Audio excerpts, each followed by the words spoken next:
Save किया था ना? मैं सिर्फ इसलिए गया था क्योंकि उसने मुझे कॉल किया, that's it. But listen तो. Save it for someone else. जिंदगी में सेव करना जरूरी है, मगर जब बात पैसों की हो, सिर्फ सेविंग से काम नहीं चलेगा। इक्विटी म्यूचुअल फंड्स में इन्वेस्ट कीजिए और अपने सेविंग्स को आगे बढ़ने का मौका दीजिए। Mutual fund investments are subject to market risks. Read all scheme-related documents carefully.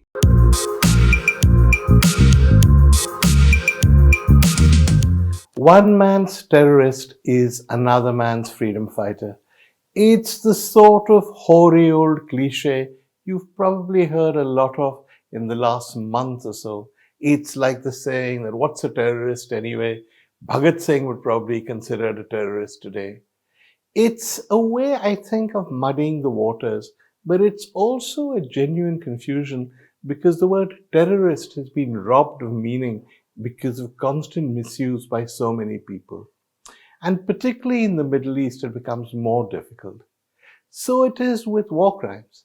When you say that Israel has committed war crimes, that becomes difficult again to define.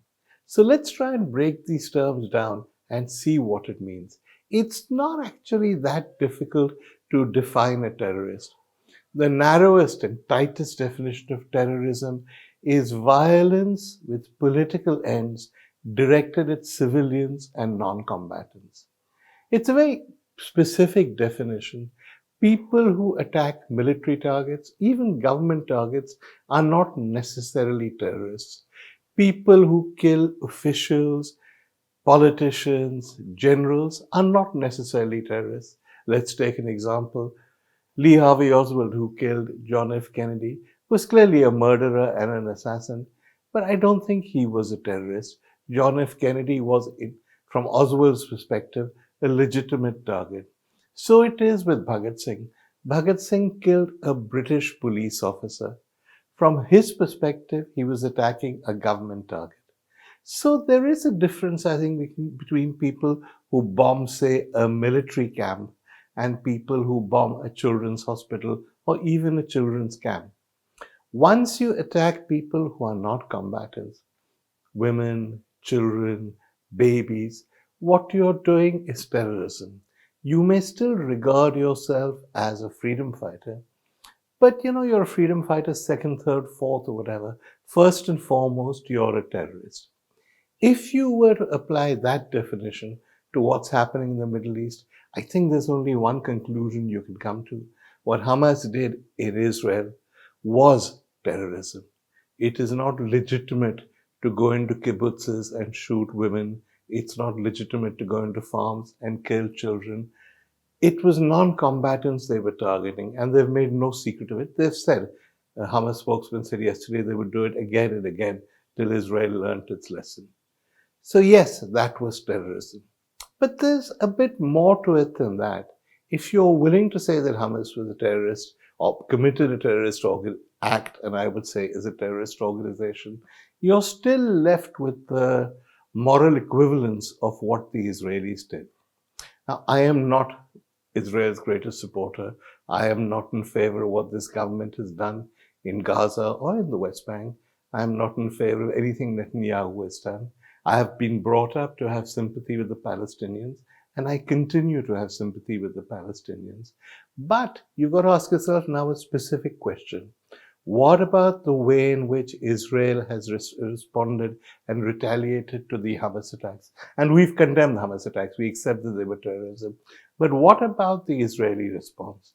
I think the only answer you can give is that response was morally reprehensible and I think indefensible. It was not at all proportionate, and it also targeted civilians. You could argue that Israel could not sit back, that once Hamas had done it, they had to take some kind of revenge. They had to teach Hamas a lesson. There had to be some kind of retaliation. And yes, Hamas is in populated areas in Gaza, so perhaps there would be some damage to civilians. Perhaps there would be some collateral damage. But it's clear that what Israel has done goes beyond collateral damage. Israel has gone out of its way to bomb civilian targets.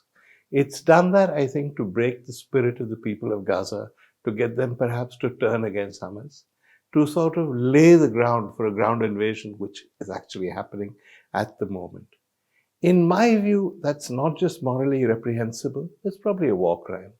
Now, when it comes to war crimes, unlike terrorism, where there's a degree of confusion, there is actually quite a clear definition.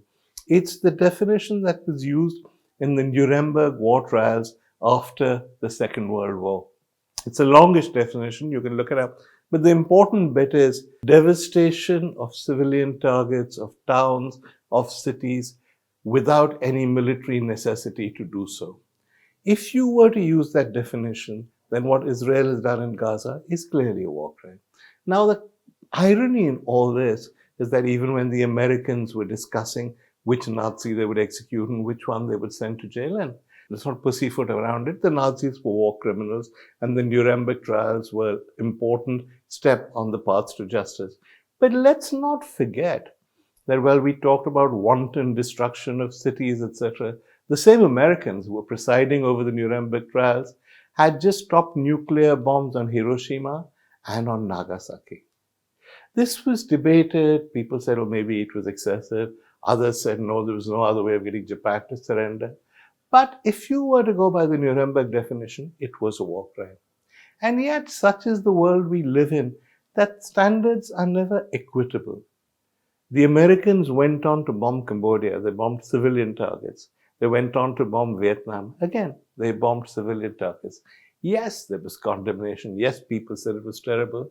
But because they're America, they got away with it. Even within America, there was criticism. A slogan on campuses on those days was, hey, hey, hey, LBJ, how many kids did you kill today? And that was Americans themselves talking about the President, Lyndon B. Johnson. So yes, there was condemnation, but when we talk about war crimes now, do people mention Cambodia? Do they mention Vietnam? So we live in a world of double standards, a world where things are unequal. In the global south, or what we call the global south, there is increasingly a feeling that because the West and people adjacent to the West or close to the West, say Israel, try and make all the rules themselves, people who don't make the rules don't get a good deal. I think if you look at the Palestinian conflict and you look at it objectively, you have to say that what Hamas did was terrible. It was terrorism of the worst kind and should be condemned. But you also have to say that the Israelis, instead of waiting to see where Hamas was hiding out and launching targeted strikes, just went for broke. They just bombed all of Gaza. They killed thousands of civilians, God knows how many children. In my view, that's a war crime too. And yet you rarely find somebody who says both. Generally, we are programmed not to judge the actions, but to judge the people. So if you're on the side of the Israelis, what Hamas did was terrible. What Israel did was, yeah, they had to retaliate somehow. If you're on the side of the Palestinians, you say, well, you know, I agree that maybe Hamas went too far, but what about what Israel has done to the Palestinians? We have prisoners in Palestine, just as there are hostages, etc., etc., and that goes on. So my view is don't judge the people. Don't judge the cause. Yes, there's time enough to do that. Judge the actions. If what Hamas did was terrorism, and of course it is, then what Israel is doing now is a war crime. The whole notion of proportionate response is something I spoke about here 3 weeks ago, but it's not something the West believes in. I was surprised to read a piece by Tom Friedman in the New York Times where he referred to India. And he said that after the 26/11 attacks in Mumbai, there was constant pressure on Manmohan Singh, who was then our prime minister, to carpet bomb Pakistan, to take revenge, to retaliate, and he withstood that pressure. That, he said, was a sign of statesmanship, a sign of bravery. It's something India has always believed in. If you take the Pulwama massacre, we faced the same kind of criticism. Again, there was a measured response. We bombed what we said was the headquarters of a terrorist group. We did not harm civilians. So if India can get it right, why can't Israel? Why can't America? It's not something that is easy to explain.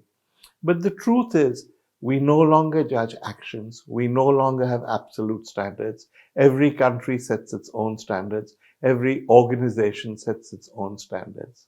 So condemn Hamas's terrorism. I did when it happened, and I continue to condemn it. and I condemn the things Hamas is saying. It's become increasingly difficult to feel any sympathy whatsoever for Hamas.